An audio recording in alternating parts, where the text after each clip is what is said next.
नमस्ते दोस्तों, pharma notes के इस यूट्यूब चैनल में आप सबों का स्वागत है। आज के इस वीडियो लेक्चर में हम जी पैड संडे क्विज के पार्ट 73 को डिस्कस करने जा रहे हैं। तो चलिए आज के इस शानदार सेशन को स्टार्ट कर देते हैं। देखो पूछा है यहाँ पे amphotericin B is a dash drug. ये एम्पोटेरेसिन बी की कैटेगरी हमें बतानी है। तो यहाँ पे देखो ऑप्शन में दिया है anti viral, anti bacterial, anti fungal या फिर एंटी कैंसर। तो यहाँ से सही जवाब होगा दोस्तों ये एंटी फंगल ड्रग है। अभी जो म्यूकरमाइकोसिस चल रहा है उसमें जो ब्लैक फंगल का इन्फेक्शन होता है उसके लिए ये ड्रग ऑफ चॉइस है एम्पोटेरेसिन बी करके। ठीक है, नेक्स्ट क्वेश्चन है यहाँ पे ivermectin is a dash drug. देखो यहाँ पे आइवरमेक्टिन का क्लास बताना है हमें। तो यहाँ पे ऑप्शन में देखिए anti viral, anti fungal, anthelmintic या फिर एंटी प्रोटोजोल। तो आइवरमेक्टिन का जो क्लास होता है दोस्तों ये एंथलमेंटिक होता है, वर्म्स के अगेंस्ट ये काम करता है। ठीक है, अभी जो कोविड चल रहा है उसमें भी इसे ऐड किया गया है लाइन ऑफ ट्रीटमेंट में। आइवरमेक्टिन बहुत इंपॉर्टेंट ड्रग है।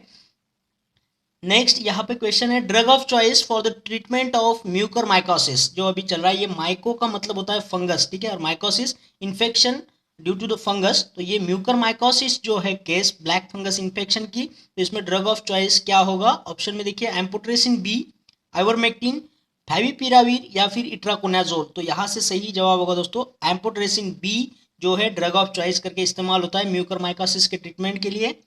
नेक्स्ट सवाल है first drug of choice for the treatment of chromomycosis. Chromomycosis में कौन सा ड्रग होगा इस्तेमाल यहाँ पे ड्रग ऑफ चॉइस के तौर पर? ऑप्शन में दिया है फ्लूसाइटोसिन, कीटोकोनाजोल, एम्पोटेरेसिन बी या फिर इट्राकोनाजोल। तो क्रोमोमाइकोसिस के लिए ड्रग ऑफ चॉइस होगा इट्राकोनाजोल। ठीक है, ये ईट जो है ना, ईट थोड़ा कलरफुल होता है, तो ये क्रोमो यानी कलर, कलरफुल जो है वो ईट होता है ना। तो ये इसे करके आप थोड़ा सा लॉजिक लगा के याद रख सकते हो। नेक्स्ट सवाल है यहाँ पे chloramphenicol antibiotics are isolated from. Source बताना है क्लोराम्फेनिकोल एंटीबायोटिक्स के लिए। तो ऑप्शन में दिया है फंगस है, बैक्टीरिया, वायरस या फिर प्रोटोजोआ। तो क्लोराम्फेनिकोल जहाँ से आइसोलेट किया जाता है वो एक बैक्टीरिया है जिसका नाम है स्ट्रेप्टोमाइसिस वेनेजुएली करके। ठीक है, तो यहाँ से सही जवाब होगा ये बैक्टीरिया वाला। चलिए नेक्स्ट क्वेश्चन की तरफ बढ़ेंगे। Cephalosporin antibiotics are isolated from. Source बताइएगा सिफेलोस्पोरिन एंटीबायोटिक्स के लिए। ऑप्शन दिया है फंगस, बैक्टीरिया, वायरस या फिर वर्म्स।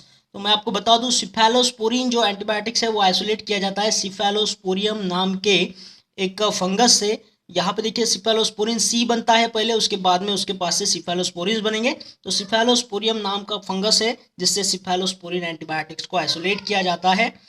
नेक्स्ट सवाल है Streptomyces rimosus is a source of which drug. तो स्ट्रेप्टोमाइसिस रिमोसस से कौन सा ड्रग को आइसोलेट किया जाएगा? यहाँ पे दिया है कि ऑप्शन में दिया है स्ट्रेप्टोमाइसिन, ऑक्सीटेट्रासाइक्लिन, जेंटामाइसिन या फिर नियोमाइसिन। तो स्ट्रेप्टोमाइसिस रिमोसस से जो ड्रग आइसोलेट किया जाता है वो है ऑक्सीटेट्रासाइक्लिन। दोस्तों इसे कैसे याद रखोगे? रिमोसस, रीमा की सांस जो है वो ऑक्सीजन पे लगी हुई है ना, ऑक्सीजन पे लगा है उनको रीमा की सांस को, तो इसके करके इसको लॉजिकली याद रखिएगा। स्ट्रेप्टोमाइसिस रिमोसस एक बैक्टीरिया है। नेक्स्ट है यहाँ पे anti fungal drug having the fungal source is. ऐसा एंटी फंगल ड्रग बताइएगा जिसको किसी फंगस से ही आइसोलेट किया हुआ है। ऑप्शन में देखिए एम्पोटेरेसिन बी, फ्लुकोनाजोल, ग्रीसियोफुल्विन या फिर टर्बिनाफाइन। तो यहाँ से सही जवाब होगा दोस्तों ग्रीसियोफुल्विन जो ड्रग है पेनिसिलियम ग्रीसियोफल्वम नाम के फंगस से आइसोलेट किया जाता है। और एम्पोटेरेसिन बी जो है ये एंटी फंगल ड्रग है लेकिन इसका सोर्स जो है वो एक बैक्टीरिया है स्ट्रेप्टोमाइसिस नोडोसस करके। ठीक है, बाकी यहाँ पे ये ड्रग ऐसे केमिकली बनाए हुए हैं। नेक्स्ट है gentamicin is isolated from the bacteria. Source बताना है जेंटामाइसिन के लिए। ऑप्शन में देखिए स्ट्रेप्टोमाइसिस फ्राइडीज, स्ट्रेप्टोमाइसिस टेनेब्रारियस, माइक्रोमोनोस्पोरा पुरपुरिया या फिर स्ट्रेप्टोमाइसिस नोडोसस। तो इसका सही जवाब होगा दोस्तों जेंटामाइसिन, माइक्रोमोनोस्पोरा पुरपुरिया। ठीक है, जेंटा है तो जेंटलमैन है। ठीक है, जेंटलमैन क्या करेगा? माइक्रो फ्लैटरिंग करेगा, माइक्रो फ्लैटरिंग ताकि किसी को पता ना चले। तो पुरपुर जैसे आवाज आती है ना, तो माइक्रो पुरपुर जो है जेंटलमैन करेगा। इस तरीके से लॉजिकली याद रखेंगे। बात करेंगे स्ट्रेप्टोमाइसिस नोडोसस, एम्पोटेरेसिन बी का सोर्स है। स्ट्रेप्टोमाइसिस टेनेब्रासिस टोब्रामाइसिन का सोर्स है। स्ट्रेप्टोमाइसिस फ्राइडी नियोमाइसिन का सोर्स है दोस्तों। ठीक है, चलिए। और हाँ दोस्तों, हमारी फार्मा नोट्स की जो लाइफ टाइम पीडीएफ मेंबरशिप है उसको आप लोगों ने आज ही ज्वाइन करना है बाय कंट्रीब्यूटिंग ओनली ₹999 हमारे चैनल के लिए। और ये ट्रांजेक्शन आप कोई भी ये ट्रांजेक्शन ऐप को इस्तेमाल करके कर सकते हो, जैसे पेटीएम, फ़ोनपे या फिर गूगल पे से। जैसे आपका ट्रांजेक्शन हो जाता है आपको हमारे प्राइवेट टेलीग्राम चैनल से लिंक किया जाएगा, जहाँ पे आपको ये सारा मटेरियल PDF के फॉर्म में मिलता रहेगा दोस्तों। और इस ट्रांजेक्शन के लिए हमारा इस मोबाइल नंबर को नोट कर लीजिएगा 8087339648। और कोई भी क्वेरी हो तो आप हमें इसी नंबर पर व्हाट्सअप भी कर सकते हैं। चलिए नेक्स्ट क्वेश्चन की तरफ बढ़ेंगे। पूछा है amphotericin B is a antifungal drug belongs to the class. इसका केमिकल क्लास बताना है। एम्फोटेरेसिन बी एक एंटी फंगल ड्रग है, लेकिन कौन से कैटेगरी में आएगा बताइएगा। एंटी मोटेबोलाइट्स, एलिलामाइंस, हेट्रोसाइक्लिक बेंजोफुरांस या फिर पॉलीन एंटीबायोटिक्स। तो इसका सही जवाब हमें पता है। एम्फोटेरेसिन एक एंटीबायोटिक है जो स्ट्रेप्टोमाइसिस नोडोसिस नाम के बैक्टीरिया से आइसोलेट किया जाता है। तो इसका सही जवाब पॉलीन एंटीबायोटिक्स होगा। इसका दूसरा एग्जाम्पल भी यहाँ पे दिया है, निस्टैटिन करके। बात करेंगे हेट्रोसाइक्लिक बेंजोफुरांस में आएगा griseofulvin antifungal drug. Allylamines category में टर्बिनाफाइन, एंटीमेटाबोलाइट्स में फ्लूसाइटोसिन करके ड्रग आते हैं। और अजोल एक कैटेगरी है इसका, जिसमें फ्लूकोनाजोल, कीटोकोनाजोल जैसे ड्रग आएंगे। नेक्स्ट सवाल ऐसे भी पूछा जा सकता है, match the following antibiotics with their respective sources from which they are isolated. तो ये सारे सोर्सेस यहाँ पे दिए हुए हैं एंटीबायोटिक्स के, उनको भी लॉजिकली याद रखने की यहाँ पे हम छोटी सी कोशिश करेंगे। देखो नियोमाइसिन का सोर्स हमने बताया था स्ट्रेप्टोमाइसिस फ्रैडी। देखो स्ट्रेप्टोमाइसिस जो जब भी यूज़ किया जाता है, ये एक बैक्टीरिया का जीनस है, ये एक बैक्टीरिया होता है, उस बैक्टीरिया से इस ड्रग को आइसोलेट किया गया है। तो नियोमाइसिन का सोर्स है स्ट्रेप्टोमाइसिस फ्रैडी। तो फ्रैडी को हम फ्रेंड बोलेंगे और न्यू को न्यू बोलेंगे, न्यू फ्रेंड है ना।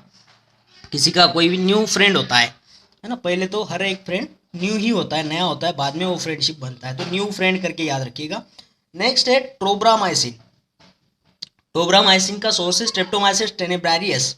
तो इसमें आप ये ब्रा से याद रख सकते, इसमें भी ब्रा आता है, नाम से ही पता चलता है। ट्रोब्रामाइसिन का सोर्स टेनेब्रारियस, आप ऑप्शन से आराम से सॉर्ट आउट कर सकते हो। नेक्स्ट है स्ट्रेप्टोमाइसिन। स्ट्रेप्टोमाइसिन का सोर्स होता है स्ट्रेप्टोमाइसिस ग्रीसियस। तो स्टेप टू ग्रीस करके याद रखिएगा। ग्रीस जा रहे हो आप, स्टेप आपका किधर जा रहा है, ग्रीस जा रहा है। नेक्स्ट है डिमेक्लोसाइक्लिन। ये कंफ्यूज हो सकता है स्ट्रेप्टोमाइसिन, ठीक है, इसका सोर्स याद रखिएगा ग्रीसियस। डिमेक्लोसाइक्लिन ये एक टेट्रासाइक्लिन में आने वाला ड्रग है। डिमेक्लोसाइक्लिन का सोर्स है स्ट्रेप्टोमाइसिस ऑरियोफैसिस। जो भी ओरल टेट्रासाइक्लिन होता है ना, उसका भी यही सोर्स होता है। तो यहाँ पे देखो नाम में आ रहा है ओरल है ना, ऑरियोफैसिस, फेस में जो ओरल होता है ना, माउथ हमारा फेस पे होता है ना। तो ओरल टेट्रासाइक्लिन का यही सोर्स है, नाम से पता चल रहा है। और ओरल को क्या लगा है, डीमक लगाए करके याद रखिएगा। मुंह में क्या लगा है, डीमक, ओरल डीमक। तो इससे याद रह जाएगा दोस्तों ये। नेक्स्ट है एम्फोटेरेसिन बी। एम्फोटेरेसिन बी पे हम जोर दे रहे हैं क्योंकि ये अभी लाइन ऑफ ट्रीटमेंट है, म्यूकोरमाइकोसिस चल रहा है, पोस्ट कोविड पेशेंट है जिनको ये सिम्टम्स दिख रहा है, ब्लैक फंगस के इन्फेक्शन, उसमें एम्फोटेरेसिन बी को इस्तेमाल किया जा रहा है। तो इस पर आपको फोकस रखना जरूरी है। तो एम्फोटेरेसिन बी का सोर्स है स्ट्रेप्टोमाइसिस नोडोसस, ठीक है। तो ये आम फूटा, आम जो है ना फूटा, तो आम फूटेगा तो बाद उसके कपड़े उतरे जाएंगे, तो ये क्या होगा, नूड होगा ना। तो एम्फोटेरेसिन का सोर्स याद रखिएगा नोडोसस। एम्फोटेरेसिन बी का सोर्स है स्ट्रेप्टोमाइसिस नोडोसस। देखिए ये स्ट्रेप्टोमाइसिस बैक्टीरिया का जीनस है, तो हम जो भी सोर्स की बात करें वो बैक्टीरिया है, ठीक है। बात करेंगे निस्टैटिन की। निस्टैटिन जो है वो स्ट्रेप्टोमाइसिस नर्से से निकाला जाता है, इसको आइसोलेट किया जाता है। तो देखिए इसमें भी नर्स आता है, इसमें भी नर्स है, ठीक है, नर्स है ना। फिर हेमाइसिन की बात करेंगे। ये महाराष्ट्र में जो पूना है, पूना में पिंपरी करके एक महानगर पालिका है, वहाँ से ये बैक्टीरिया से हेमाइसिन को बनाया गया है। तो हेमाइसिन का सोर्स उसी के नाम से दिया गया है, स्ट्रेप्टोमाइसिस पिंपरीना, ठीक है। तो याद रखिएगा जो हैम है, हैमबर्गर होता है, हैमबर्गर पम्प से निकाला जा रहा है, तो इसका ये सोर्स है, तो इसे याद रखिएगा। नेक्स्ट है नाटामाइसिन। स्ट्रेप्टोमाइसिस नाटालेंसिस इसका सोर्स है, तो इसके नाम में ही पता चलता है नाटा करके, ठीक है। नेक्स्ट है ऑक्सीटेट्रासाइक्लिन। ऑक्सीटेट्रासाइक्लिन का सोर्स है स्ट्रेप्टोमाइसिस रिमोसस। हमने अभी बात किया था, रीमा की सांस जो है वो ऑक्सीजन पे है ना। तो ऑक्सीजन पे कौन है, रीमा की सांस। तो स्ट्रेप्टोमाइसिस रिमोसस इसका सोर्स हो जाएगा। फिर बात करेंगे क्लोराम्फेनिकॉल। एक बैक्टीरिया के साथ में इसका आइसोलेट किया गया है, जिसका नाम है स्ट्रेप्टोमाइसिस वेनेजुएली करके। तो ये क्लोराम्फेनिकॉल को हम फेविकॉल से याद रखेंगे और वेनेजुएल को झूलेलाल ने फेविकॉल का कंपनी डाला है, ऐसे करके याद रखिएगा। फिर एक कानामाइसिन का सोर्स है स्ट्रेप्टोमाइसिस कैनामाइसिटिकस। तो ये भी नाम से पता चलता है, इसमें काना है। फिर है फ्रामासेटिन जो सोफ्रामाइसिन को बोला जाता है। फ्रामासेटिन का सोर्स होगा स्ट्रेप्टोमाइसिस लैवेंड्यूली। तो इसको याद रखिएगा, ये लव याद रखिएगा। और इसमें फ्रेम जो होती है ना, लव की फ्रेम होती है ना, लव की फ्रेम हर कोई खरीदता है, घर में लगाते हैं, लव की फ्रेम होती है। नेक्स्ट है यहाँ पे जेंटामाइसिन का सोर्स है माइक्रोमोनोस्पोरा पुरपुरिया। माइक्रोमोनोस्पोरा भी एक बैक्टीरिया का जीनस है, तो माइक्रोमोनोस्पोरा पुरपुरिया भी एक बैक्टीरिया है जिससे जेंटामाइसिन को आइसोलेट किया जा रहा है। तो इसे याद रखिएगा। हमने याद रखा था जेंटलमैन जो है माइक्रो पुरपुर करता है, जो किसी को सुना ना दिया जाए क्योंकि वो एक जेंटलमैन है। फिर बात करेंगे इरिथ्रोमाइसिन की, जिसका सोर्स है स्ट्रेप्टोमाइसिस इरिथ्रस, जिसका पहले बोला जाता था सैकेरोपोलिस्पोरा इरिथ्रिया करके। ठीक है, तो ये इसके सोर्स है, नाम से पता चल रहा है इरिथ्रस है तो इरिथ्रोमाइसिन है। नेक्स्ट है यहाँ पे ग्रीसियोफल्विन, एक फंगस के पास से इसको आइसोलेट किया जाता है, एंटी फंगल ड्रग है जो पेनिसिलियम ग्रीसियोफल्वम नाम के फंगस से इसे आइसोलेट किया गया है, नाम से पता चलता है। और पेनिसिलियम जो है एक फंगस का जीनस है। फिर पेनिसिलिन जो एंटीबायोटिक है ये बैक्टीरिया के खिलाफ यूज़ किया जाता है, तो इस पे आइसोलेट किया गया था पेनिसिलियम नोटाटम के पास से, और कमर्शियल के तौर पर इसे पेनिसिलियम क्रिसोजेनम के पास से आइसोलेट किया जाता है। ये भी एक फंगस है दोस्तों। ठीक है, तो यहाँ पे देखिए ये बैक्टीरिया के जीनस है स्ट्रेप्टोमाइसिस, माइक्रोमोनोस्पोरा, और फंगस के लिए जीनस होता है पेनिसिलियम। ठीक है, तो इससे हम ये याद रख सकते हैं कि वो फंगस है या बैक्टीरिया है जिसके पास से हमारा एंटीबायोटिक ड्रग आइसोलेट किया जा रहा है।